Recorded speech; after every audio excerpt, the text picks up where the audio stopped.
Like we discussed earlier, both transmitters and receivers use antennas. The small ones on wireless mics or on belt packs are great for their size and convenience, but they do have some issues. So we sometimes use more robust antenna solutions for the other half of the system that lives offstage, and we look at all of it here in this video. But an important thing to keep in mind, each of these antennas and other specialty types that we don't cover here, they each have qualities that lend themselves to specific situations. There isn't one antenna that is a perfect solution for everything. These are just different tools that help us maintain a solid RF connection. In this video, we first look at some common antennas in live music production, including whip, paddle, and helical.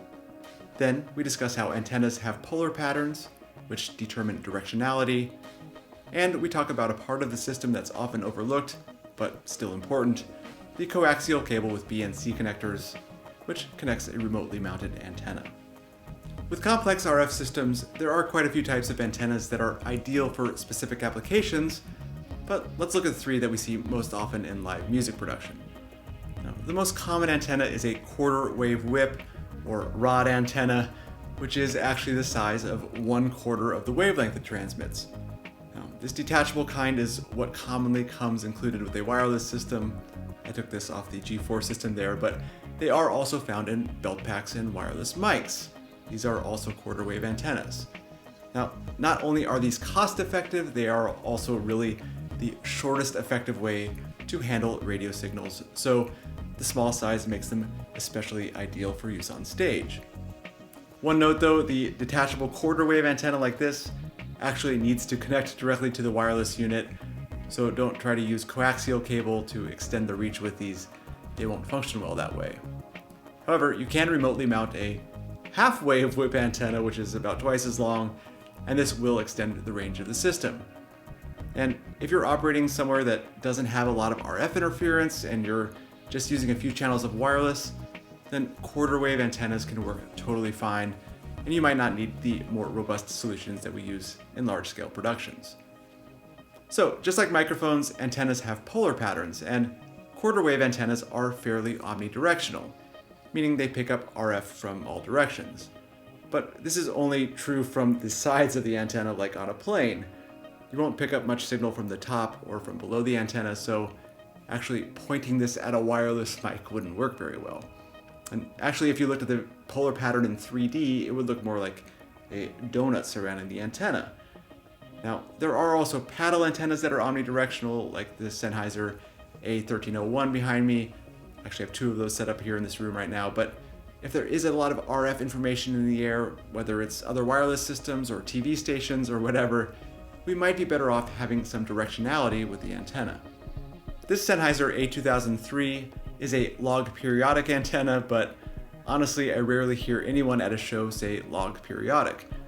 We usually just say paddle or shark fin antenna, although as we just saw, not all paddle antennas have the same shape and design, which is actually what gives it something closer to a cardioid pattern.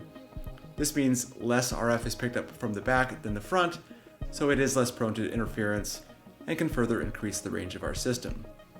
But for supercritical applications, we often use helical antennas, and these are really common to see in professional productions. This one not only has a pretty long range, it has a tight polar pattern, which keeps it focused on critical performers.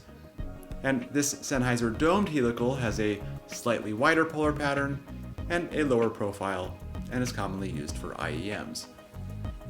Now, helicals are especially effective in communicating with the quarter wave antennas we have in wireless mics and belt packs, and we discuss more in the next section why that is. However, the tight polar pattern doesn't always make sense for every venue, and they aren't always the best solution, but in really crowded wireless environments like large music festivals, you see these everywhere because they really are effective in those situations. Since paddle and helical antennas are designed to mount remotely, we usually just attach them to mic stands, but we do have to have the proper coaxial cable to connect them. However, since these BNC connectors have become so ubiquitous in a lot of video and other applications, we often see lower quality cables that we really should avoid. Typically, it's recommended that we use 50 ohm cable with 50 ohm BNC connectors, and avoid the common 75 ohm cables that are a little cheaper. You can also find higher quality, better insulated cables that are made specifically for wireless audio systems, and if it's in your budget, this is a great option. But if we do use cheaper, lower grade cables, we might experience significant signal loss, especially with longer cable runs. And even the good cables do have some signal loss at long distances. So we can use RF amplifiers, which are signal boosters, if we need to run longer than, say, like 75 feet with decent cable. Now, these can be small standalone units, or they can be built into active antennas, which are just passive antennas with an RF amplifier built in. However, and this is definitely important when using any active antenna or any signal booster, more gain is not always better. Just like in our audio system, we have to think about the gain structure of our antenna system, and this is where we get into next level stuff, and you should definitely check out the resources at the end of the course if you want to go deeper. But just boosting and boosting gain for no reason will end up causing more problems than you start with. In this video, we discussed 3 types of common antennas: whip, paddle, and helical. We talked about how they each have distinct polar patterns. We talked about some issues with coaxial cables, which can experience signal loss.